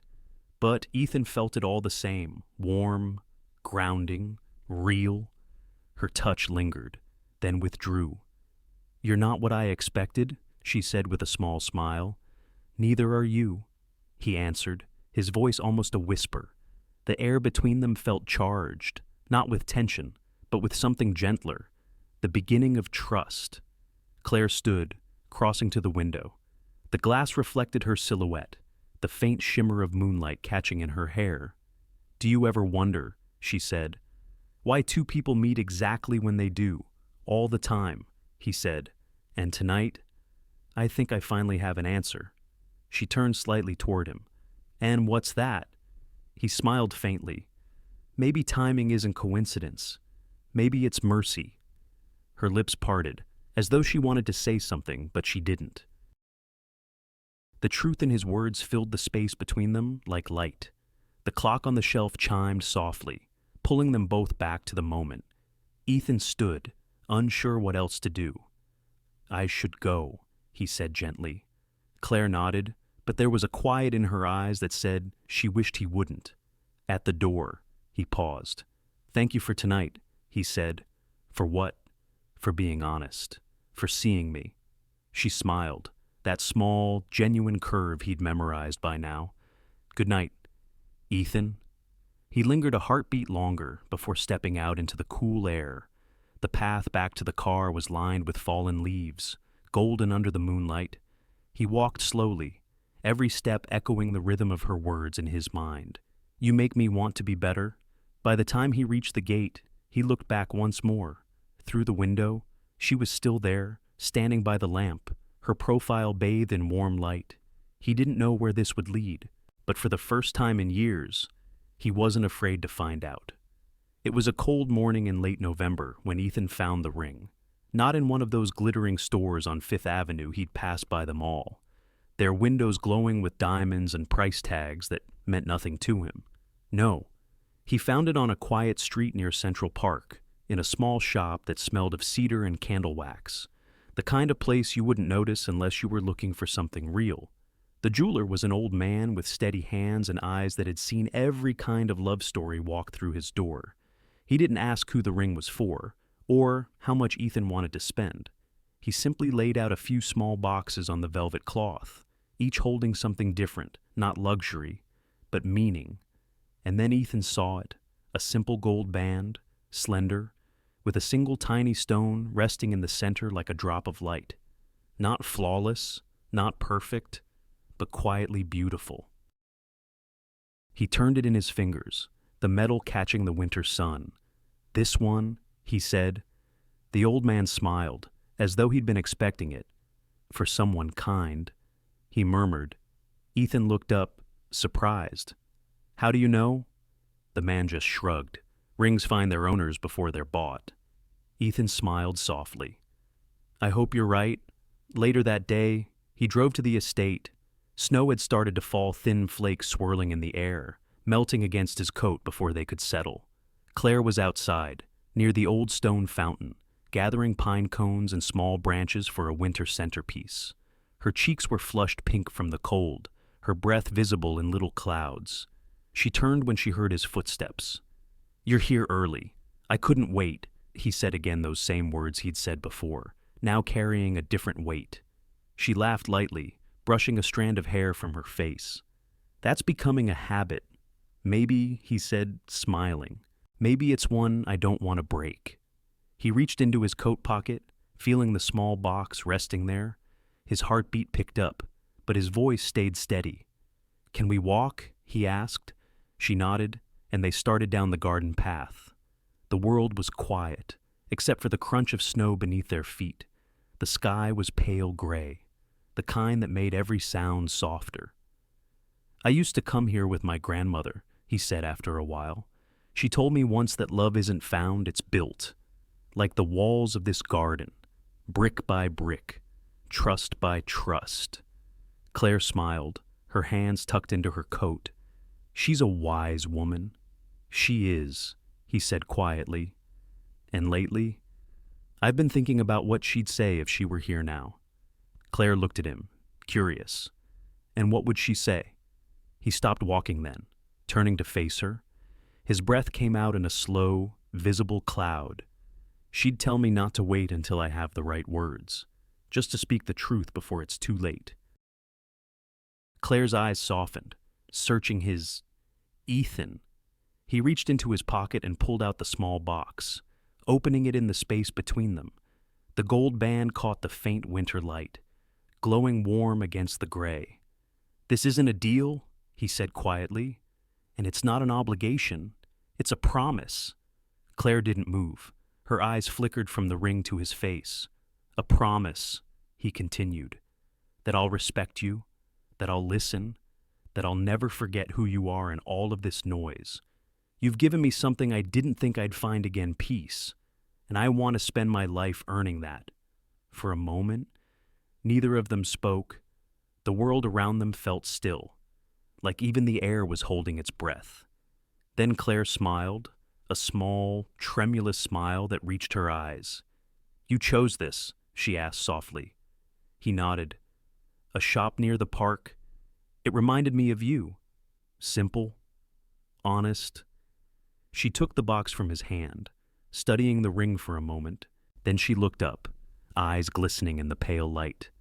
"It's perfect," she whispered. Ethan's throat tightened. "So, is that a yes?" She laughed quietly, a sound that felt like warmth breaking through winter. "It's a yes." "Ethan." He exhaled, the tension leaving his body all at once. His smile came slowly, shyly, as though he didn't want to startle the moment. He took her hand, sliding the ring gently onto her finger. It fit perfectly. "There," he said, almost in a whisper. "Now it's real." She looked down at her hand, the ring gleaming softly against her skin. "It was real before this," she said, "but now, it's ours." Snow drifted down around them, silent and weightless. For a while, they just stood there, two figures in the quiet garden, the rest of the world fading away. When she finally looked up, she reached out to touch his cheek, her gloved fingers brushing the edge of his jaw. You don't owe me perfection, she said gently. Just presence, just truth. He nodded, his voice low. That's all I want to give. They stayed like that for a long moment, close but unhurried. Then Claire whispered, You're shaking. He smiled. I'm freezing. She laughed again, soft and bright, and took his hand. Come inside, before you freeze to death on your first proposal. They walked back toward the house, fingers intertwined, their footprints trailing behind them through the snow. At the door, Ethan paused and looked back at the garden, the place where, for the first time in his life, he hadn't felt like a CEO, or an heir, or a Whitmore, just a man. Inside, the fire crackled softly. Claire turned to him once more, holding up her hand to watch the ring catch the light. It's not the diamond that makes it beautiful, she said. It's the way it feels. He smiled. That's how I feel about you. Her eyes softened. Then I think we'll be okay. He nodded, the truth of it warming him from the inside out. Outside, the snow kept falling slow, steady, endless.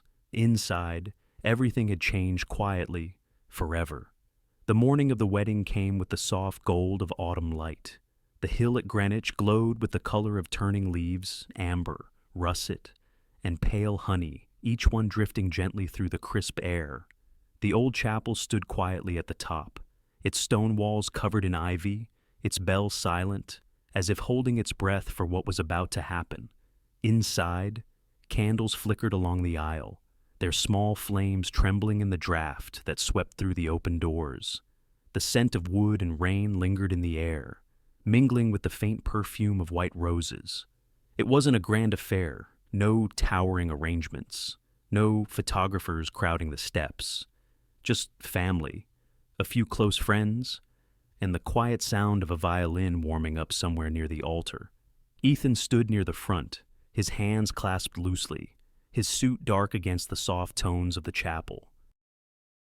He had stood in 1,000 boardrooms, faced investors, negotiations, and pressure that could crush a weaker man, but none of it compared to this moment, the waiting, the quiet between heartbeats, the way the world seemed to narrow down to a single breath. When the first note of music began, he looked up. Claire appeared in the doorway. She didn't come with an escort, no father or family member to walk her down. She moved slowly, gracefully, the hem of her lace gown brushing the aisle. The dress was simple, delicate, with tiny pearls sewn into the bodice that caught the candlelight when she passed. She carried no bouquet, just one white rose, and that was enough. Her eyes lifted, and for a brief second, they met his.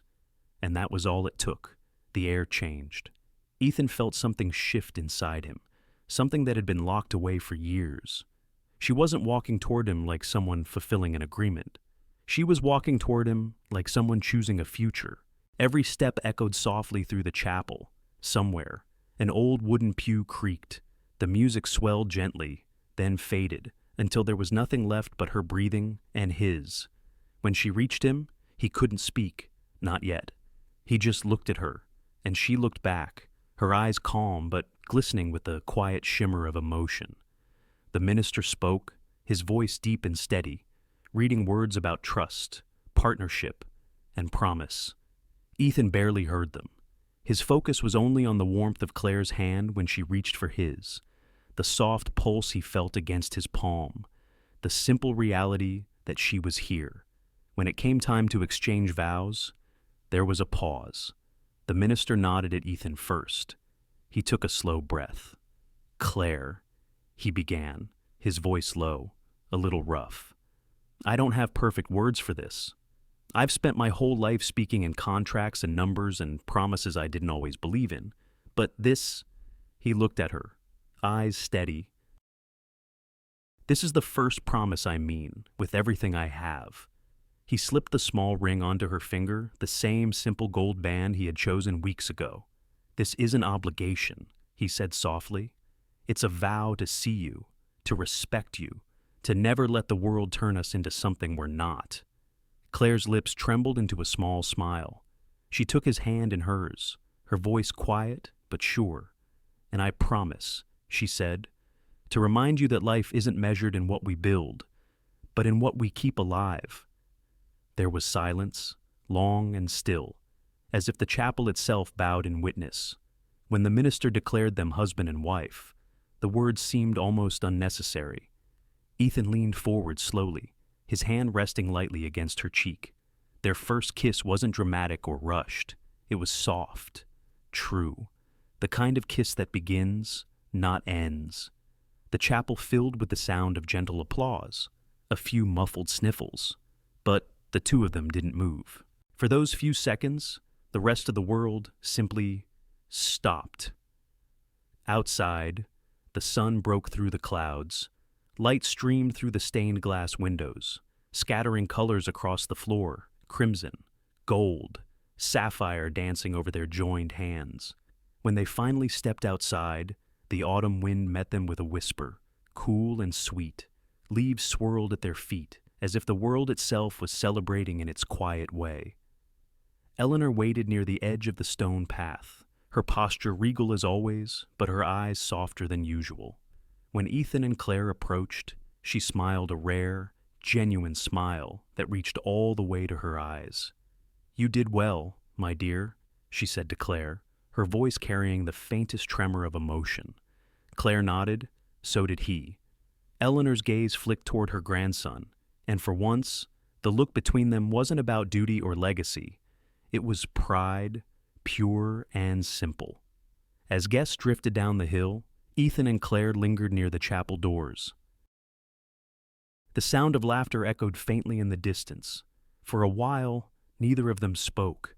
Finally, Ethan said, "You walked alone." Claire looked at him, her eyes soft. "Because I wasn't really alone." He understood. They began walking down the hill together, hand in hand. The path was uneven, scattered with leaves, the sunlight flickering through the branches. The ring on her finger caught the light again, glinting like a small, quiet promise. At the bottom of the hill, the car waited. But before getting in, Claire turned to look back one last time, the old chapel standing against the sky, the bells still silent. "It feels like the beginning," she whispered. Ethan smiled. "It is." She reached for his hand again, and he held it tightly, not with possession, but with reverence. As the car pulled away, the wind rose, carrying the scent of autumn and candle smoke, of new beginnings and quiet vows. In the rearview mirror, the chapel grew smaller, but the feeling it left, warmth, peace, certainty stayed with them both. And for the first time since he could remember, Ethan Whitmore wasn't thinking about legacy or success. He was thinking about love, real, steady, and his. The reception was held in the garden just beyond the old chapel, where the golden light of late afternoon melted into evening. Lanterns hung from the trees like soft stars, their glow flickering across faces, glasses, and laughter. A quartet played quietly near the fountain slow jazz, just enough to fill the silence between conversations. The air smelled faintly of cinnamon and autumn leaves.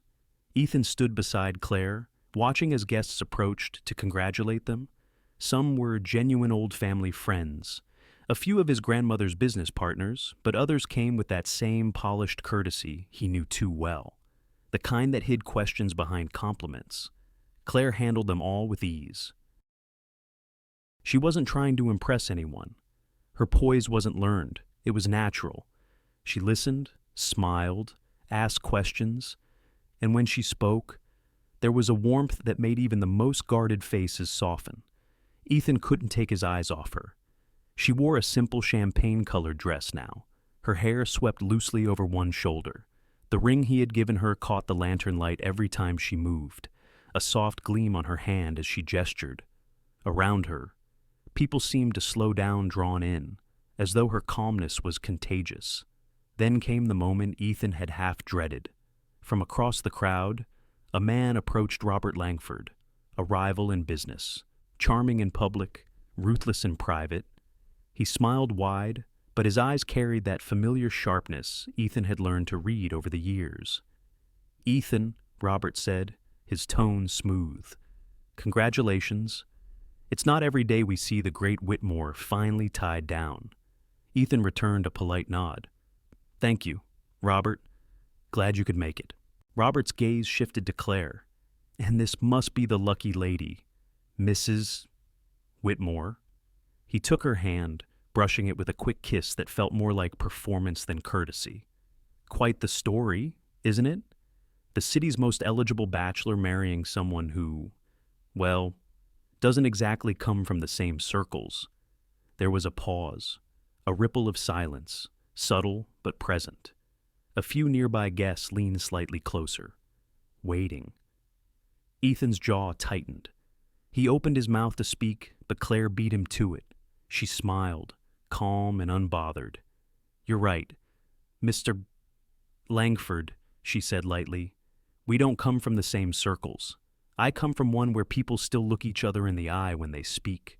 The comment was soft, almost playful, but the meaning landed like a quiet strike. Robert blinked, his smile faltering for just a fraction of a second. A small laugh rose from somewhere behind them. Claire's tone hadn't been cruel, just impossibly graceful, so much so that even those who might have sided with Robert found themselves admiring her composure. Ethan glanced at her, both surprised and proud. There was no defensiveness in her posture, no anger, only quiet dignity. Robert, regaining his footing, chuckled. Well said, Mrs. Whitmore. I can see you found a perfect match in wit. Claire tilted her head slightly, her voice still calm. Not wit, Mr. Langford. Just honesty. It saves time. This time? Robert smiled with a little less confidence. Indeed. He nodded, excused himself, and moved toward the bar. As he left, a few guests exchanged amused glances. The tension dissolved, replaced by something lighter admiration, even affection. Ethan turned to Claire, still half in awe. You handled that better than I would have. She shrugged, smiling. People like him don't scare me. They just forget what kindness sounds like. He laughed softly. I'll have to remember that line. Don't, she said, smiling wider now. It only works if you mean it. They stood together, watching the lanterns sway in the breeze. Around them, conversation picked up again, laughter, the clinking of glasses, the rustle of dresses moving across the grass. For a while, they didn't speak. Then Ethan said quietly, You know, I thought this day would feel heavier, more like a formality, but it doesn't. It feels lighter somehow. Claire looked at him, her expression soft. That's because it's real now, not a contract, not an expectation, just two people trying to do this right. He nodded, his hand finding hers. You make it sound simple. It is, she said gently. Simple things usually are. We just complicate them because we're afraid they won't last. Her words stayed with him. Later that night, as the sky turned dark and the stars began to appear, Eleanor joined them. She was quieter than usual, her cane resting lightly against the table. She looked at Claire with something new in her eyes, respect, maybe even affection. My dear, Eleanor said, you remind me of someone I used to be. Claire smiled softly. Then I'm honored. Eleanor nodded. You've done this family a great kindness tonight, not by marrying into it, but by softening it. There was a stillness then, the kind that carried gratitude without words. As Eleanor drifted away to speak with other guests, Ethan and Claire remained beneath the lanterns. Music swelled again, slow and tender. He reached for her hand.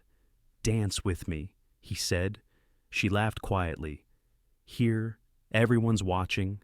Let them, he said, pulling her gently toward the open space near the fountain. The musicians caught on quickly, shifting the melody to something even slower. Claire rested her hand against his chest, feeling the steady rhythm of his heartbeat beneath her fingers. They moved together, not perfectly, not rehearsed, just natural, easy. Around them, the light shimmered through the trees, and for a moment, the world felt smaller, simpler, whole. You know, Ethan whispered, I think my grandmother's proud. She should be, Claire said softly. Her grandson finally fell in love for the right reason. He smiled against her hair. And what reason is that? She looked up at him, her eyes warm, because he finally learned what love isn't. They stopped moving, still holding each other as the song drew to an end. The night air was cool, the sound of laughter floating somewhere behind them. Ethan kissed her forehead gently. "I love you," he said. Claire's smile was small but certain. "I know." And in that quiet, surrounded by flickering lights and falling leaves, they both understood love didn't need to shout to be strong. It simply had to stay. The music faded, the wind whispered through the garden. Somewhere in the distance, the bell from the old chapel chimed once, clear and soft. It sounded like blessing. The reception had ended hours ago, yet the echo of soft laughter still lingered in the air. The estate had gone quiet, the kind of quiet that felt full, not empty. Outside, the night wrapped everything in silver, the lake, the trees, the path leading down to the old stone steps. Ethan and Claire sat there together, side by side on the wide marble stairs that faced the water. The sky above them shimmered with stars, mirrored perfectly on the calm surface of the lake. Somewhere nearby, a few candles still flickered, their tiny flames bending in the faint breeze. Claire leaned forward slightly, her elbows resting on her knees. The hem of her dress brushed the step below, a soft whisper of fabric against stone. "It's beautiful tonight," she said quietly. "It is," Ethan murmured. "But it's not the view I'm looking at." She smiled, glancing sideways at him. "You've gotten better at saying things like that." He chuckled softly. "I've had good influence lately." The sound of water lapping against the edge of the pier filled the pause that followed. For a long while, they didn't speak. It wasn't awkward, it was peaceful. That kind of silence that only comes when words aren't needed anymore. Ethan tilted his head back, looking at the stars. "You know," he said after a moment, "when all this started the deal, the condition I thought it was punishment. A ridiculous demand that would make me play family instead of being one." Claire turned to him, her expression gentle. He continued, his voice lower now. "But somehow, that same condition gave me you. And that feels like the luckiest loophole I've ever found." She laughed softly, the sound tender and light. "You make it sound like we're part of one of your business mergers." He grinned. "Maybe we are. Two separate entities coming together. Only this time, no lawyers, just heart." Claire smiled, but her eyes were thoughtful. "We didn't start out as a love story, did we?" "No," Ethan said. "But maybe that's what makes it real. Love found its way in where logic never could." For a while, neither of them said anything more. The night breeze picked up, carrying the faint scent of pine and lake water. Somewhere in the distance, a night bird called. Claire's voice came softly. "You've changed." Ethan turned to her. "Have I?" "Yes," she said. "When we first met, you spoke like a man who already had everything figured out. But you were tired. You carried too much silence around you." He looked down, then nodded. "I did. Success doesn't make good company, not when you start to measure yourself by it." And now she asked. He smiled faintly. "Now I measure myself by the way you look at me." Claire's eyes softened, her voice barely above a whisper. "That's a dangerous thing to depend on. Then I'll call it faith instead." The wind rippled across the surface of the water, scattering the reflection of stars into 1,000 tiny fragments of light. Claire reached out, her fingers tracing idle circles on the step between them.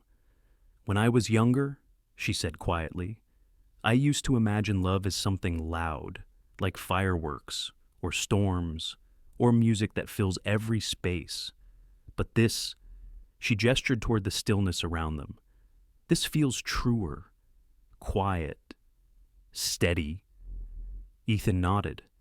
"It's not loud because it doesn't need to prove itself." She smiled at that, her gaze still on the lake. "We started this out of duty," she said, "because your family demanded it, and I needed a way to take care of mine. But somewhere along the way," she turned back to him, "we stopped being what they expected." He met her eyes, his voice steady but thick with feeling. We started being what we needed. Her hand found his then, fingers sliding naturally into his. He turned it over gently, tracing the small gold band on her ring finger with his thumb. The ring gleamed faintly in the moonlight. "I used to think love had to be earned," he said softly, "that it was a reward for being good enough, successful enough, perfect enough. But with you, I just had to be honest, and that's harder than all the rest." Claire smiled, eyes glistening. "You are honest, Ethan? That's why I said yes." He looked at her for a long moment, then whispered, "Claire, you've made the condition that almost cost me everything into the best thing that ever happened to me." Her voice trembled slightly when she spoke. "We got married because we had to, but we stayed because we chose to." He nodded slowly. "Because I can't imagine my world without you now." There was a stillness then, deep and wide, like the lake before them. Claire looked down at their joined hands, then back up into his eyes. "Ethan," she said quietly, "we don't owe each other forever. We just owe each other truth." He smiled, his thumb brushing over her hand again. "Then here's mine. I love you, not because it's expected, not because it's convenient, but because it's the one thing I'm certain of." Her eyes shimmered in the moonlight, and she leaned closer, her breath mingling with his. "And I love you," she whispered, "because you stopped being the man the world needed you to be, and became the man you were always meant to be." He didn't answer in words. He just leaned forward, closing the distance between them. The kiss was slow, deep, real, nothing like the polite formality of a wedding vow, nothing like the restrained gestures they'd practiced before the world. This was different. This was them. When they finally broke apart, Claire's forehead rested against his. Both were breathing softly, their hearts finding the same quiet rhythm. The night held them there, two souls no longer bound by duty, but by something far greater. Claire laughed gently. "So, this is our beginning." Ethan nodded, his smile tender. "No, this is where the pretending ends." The wind stirred again, carrying ripples across the lake, scattering the stars into silver dust. The candles flickered lower, the night deepened, and the world felt impossibly still. Claire rested her head on his shoulder. "It's strange," she whispered. "I thought tonight would feel like an ending." He turned slightly, pressing a kiss to her hair. "It feels like home to me." They stayed like that until the first hint of dawn touched the horizon, a pale shimmer of light stretching across the water. The night had kept its promise. Two hearts, once strangers bound by obligation, had finally found their way to love. And in that soft, endless moment, neither of them needed anything more. 6 months later, spring returned to Connecticut. The air was softer now, carrying the scent of lilacs and fresh rain. The gardens outside the Whitmore estate had begun to bloom again quietly. Without ceremony, life, it seemed, had learned to move in cycles of its own. Eleanor Whitmore sat in her sunroom, the morning light spilling through lace curtains, her silver hair glowing faintly against the brightness. The old rotary phone beside her rang once, then again, its familiar tone breaking the stillness. She reached for it, her fingers steady but slow. Eleanor Whitmore speaking. On the other end, Ethan's voice was warm, softer than she remembered. "Grandmother, we have news." She smiled faintly, the kind of smile that knows more than it shows. "I thought you might." Claire's voice joined in, bright and trembling with quiet joy. "It's true, Mrs. Whitmore. We're having a baby." There was a pause, long, tender, full of everything that didn't need words. Eleanor's eyes closed for a moment. She could almost hear her late husband's voice, deep and amused, saying, "It takes the young ones longer, but they always find their way back to the heart." When she spoke again, her tone carried both strength and grace. "That's wonderful, my dear. You've just given this family its truest heir love." Claire's laugh came through softly. Ethan murmured something in the background, something about visiting soon, about the nursery still smelling like fresh paint. Eleanor listened, her gaze drifting toward the garden outside. The magnolia tree was in bloom again, the same one she'd planted decades ago when the company first began. After the call ended, she sat in silence for a while. The house around her, once echoing with ambition and legacy, now felt full in a different way, softer, warmer, down in Manhattan. Ethan stood on the balcony of their apartment, watching the city come alive under the morning sun. Claire leaned against him, wrapped in one of his shirts, her hair brushing his shoulder. Her hands rested gently over the curve of her stomach. For a long while, they didn't speak. The city hummed below traffic, voices, the pulse of a million lives intersecting, and yet, in their small corner of it all, there was only peace. Ethan remembered the man he'd been a year ago, the man standing alone in his office, surrounded by glass and power, mistaking achievement for fulfillment. He looked back on that reflection now and barely recognized it. He turned to Claire, his voice quiet. "You changed everything." She smiled, her gaze still on the skyline. "No," she said softly. "We just learned to see what was already there." He kissed her temple, breathing in the scent of her hair, of paint and coffee and morning light. Weeks later, they visited the estate again. The drive was lined with wildflowers now, the lake glimmering through the trees. Eleanor waited for them on the porch, a shawl draped over her shoulders, her eyes brighter than ever. When Claire stepped out of the car, Eleanor reached for her hand without hesitation. No pretense, no formality, just an old woman welcoming the future. "Look at you," Eleanor whispered, resting a gentle hand on Claire's arm. "You're glowing." Claire smiled shyly. "Must be the baby." Eleanor shook her head. "No, dear, it's love. It does that to people."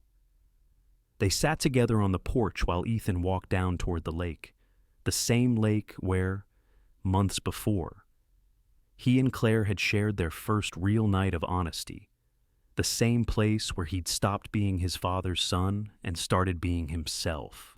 The water shimmered under the afternoon sun. He picked up a small stone, tossing it lightly across the surface. It skipped once, twice, then disappeared. He thought about all the times he'd tried to control everything: the business, the image, even love itself, and how none of it had worked. Because love, he realized, was never a thing to be managed. It was something to be met like a reflection in still water. When he turned back toward the house, he saw Claire laughing with Eleanor on the porch, their hands intertwined as if the years between them had melted away. He walked up the path slowly, the gravel crunching under his shoes. Claire looked up first. Their eyes met. And in that glance was everything gratitude, trust, the quiet knowing that they'd made it through. Ethan reached for her hand, his fingers brushing hers gently. "Do you ever think," he said, "that the clause in the will was never really about the company?" Claire tilted her head. "What do you mean?" He smiled faintly. "Maybe it was my grandmother's way of reminding me that building something worth keeping doesn't start with a contract. It starts with a choice." Claire leaned into him, her voice a whisper. "And we chose right." Eleanor, listening from her chair, closed her eyes. The breeze lifted the edges of her shawl, carrying the scent of magnolia and lake water. For the first time in years, she felt the weight of legacy lift off her shoulders, not because it was lost, but because it had finally been given to the right hands. As the sun dipped lower, the three of them sat together, watching the colors of evening settle over the estate. The air turned golden, then pink, then the soft blue of twilight. Claire rested her head on Ethan's shoulder. Eleanor hummed an old tune her husband once loved, and in that gentle hour, the world felt still enough to remember what truly mattered. The condition that began as an obligation had become something sacred.